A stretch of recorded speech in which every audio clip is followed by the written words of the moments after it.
It's saying rather than pay your workers more, you'd rather have them paid in on-site daycare, which fits in with what a lot of Biden economists have said, which is what we really need to do is get more parents putting their young children in daycare and fewer families having the mom or the dad stay at home. Welcome to The Debrief, where we talk with the Washington Examiner's top journalists about the headlines they're covering this week and where the story's going next. I'm Sarah Westwood, and I'm here today with senior columnist Tim Carney. And Tim, you wrote a piece about how the CHIPS Act, the semiconductor regulation piece of legislation, sort of paves the way for the Biden administration to exert control over people, at least the people who are going to be employed by these projects. Tell us about how that does that. Well, so the Labor Department is putting all sorts of conditions. If you're a semiconductor maker and you want to get this big raft of federal money, you have to abide by certain conditions, but it's not like workplace safety conditions or something. It's all sorts of things. One of them is that you have to provide on-site daycare. Now, on-site daycare is great, but providing it means there's less that the employer can then pay in wages.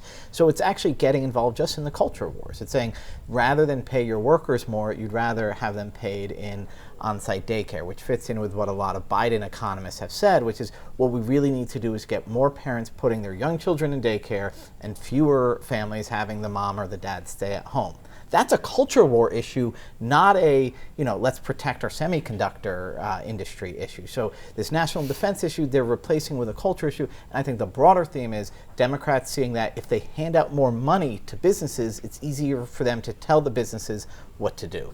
One of the conditions that you note that are placed on these companies is that they will sort of be downgraded in status in this system if they do stock buybacks. Yeah, and that's the stock buyback riff that Democrats are on, that this is a horrible way to spend their money. It makes no economic sense. Every Democratic economist you ask about this, they'll say this is just sort of a silly class warfare type issue. And so it's just a way for them to kind of elevate a political issue, which is pretending that it's bad for companies to spend their money in this way, by making it front and center in this CHIPS Act. So again, the CHIPS Act is helping the Democrats elevate one of their 2024 campaign issues. One of their 2024 campaign issues is obviously going to be abortion. And in California, Governor Gavin Newsom is sort of doing what you're describing here, using the government to sort of push a culture war issue.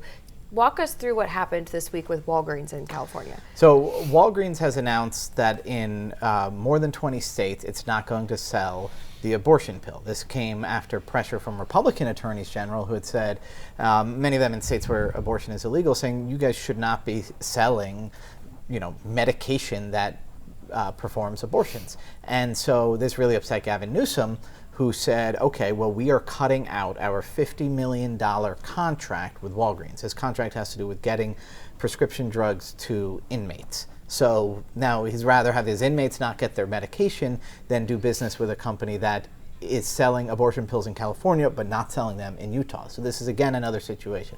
You hand out government contracts and you try to use that contract as a way of fighting culture war or partisan political battle. So every time you see the government getting bigger, you realize what's happening is now the people in power are using industry as their tool to fight the culture war. So it's another incentive for people like Newsom or Biden to increase federal spending. Democrats seem, I guess, fine with letting private companies behave privately when they do things they like kick Republicans out of restaurants and stuff. How do they square that circle with, trying to force some companies to do what they want? I mean, there's no principle here. They think that abortion pills are good, that they pretend they think stock buybacks are bad. They think dual full-time income and institutional daycare is the only good circumstance, and so they use government power to push businesses to advance these things. Well, Tim, thank you so much for being here today. You can get more writing from Tim and the rest of the commentary team at washingtonexaminer.com.